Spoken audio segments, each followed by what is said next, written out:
이슈타? 현대인이라면 어느 누구도 절대 완벽하게 안전하다고 이야기하기 어려운 이 질환. 한국인 3명 중 1명은 걸릴 위험이 있다는 이 질환.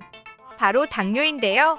실제로 주변에서 당뇨병을 앓고 있는 사람을 만나는 것이 어렵지 않을 정도로 당뇨는 현대인들에게서 꽤 흔한 질환으로 여겨지고 있는데요. 그 중에서도 고혈당을 알리는 가장 대표적인 신호가 바로 소변이 자주 마렵고 극심한 갈증을 느낄 수 있다는 겁니다. 잦은 소변과 목마름을 느낀다면 이는 고혈당의 상태임을 알리는 몸의 신호일 수 있는데요. 실제로 이는 고혈당의 대표적인 몸의 신호입니다.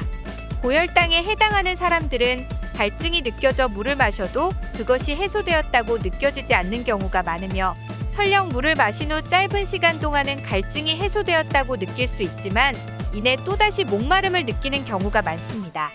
또 혈당이 지나치게 높은 사람의 경우 인슐린이 제 기능을 하지 못하는 경우가 많으며 이로 인해 혈관 내 농도가 짙어지게 되면 신체의 수분을 혈관 내로 끌어들이는 삼투 현상이 일어나기 때문에 소변량의 증가와 잦은 갈증이 야기될 수 있습니다.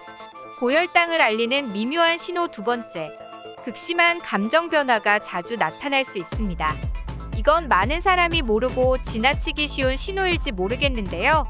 사실 혈당이 높은 사람의 경우 감정 변화가 심한 경우가 많습니다. 이는 개인적인 성향에서 비롯된 것이 아닌 혈당 변동에 의해서 비롯된 것으로 혈당의 극심한 변동은 사람을 예민한 상태로 만들며 불안감과 우울감, 무기력감 등을 느끼게 만들 수 있습니다. 따라서 혈당에 따른 감정 변화 원인을 확인하고자 한다면 음식 일기를 작성하는 것을 추천하는데요.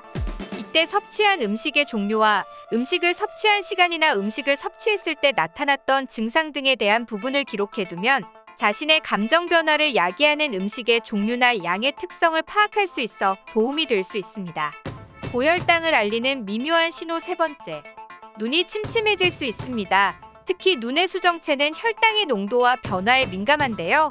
혈당이 높아질 경우 수정체 역시 그 모양이 변화할 수 있는데 수정체가 부어오르거나 그 모양이 바뀔 경우 눈의 초점이 제대로 맞지 않아 시야 확보가 제대로 되지 않을 수 있습니다.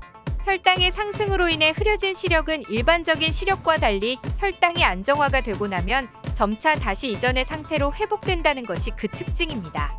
고혈당을 알리는 미묘한 신호 네 번째, 유난히 배고픔을 잘 느끼며 단 음식을 자주 찾게 됩니다. 혈당이 높은 사람들의 경우 배고픔을 자주 느끼며 단 음식을 자주 찾는다는 것이 그 특징인데요. 혈당이 지속적으로 상승하면 인슐린 저항성이 생기기 용이하며 이렇게 되면 간과 근육의 포도당의 공급이 충분히 이루어지지 못합니다. 이로 인해 우리 몸의 에너지가 부족하다고 느끼게 되며 자연히 식욕이 증가하게 됩니다.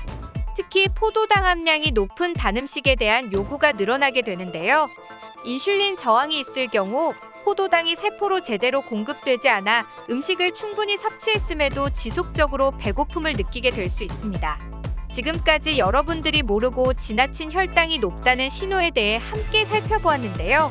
이 영상을 보신 후 혹시나 고혈당이라고 생각되는 증상이 있으셨다면 지금부터라도 관리와 노력을 절대 소홀히 하셔서는 안 된다는 점 꼭 기억해 주시길 바라겠습니다. 지금까지 이슈톡이었습니다.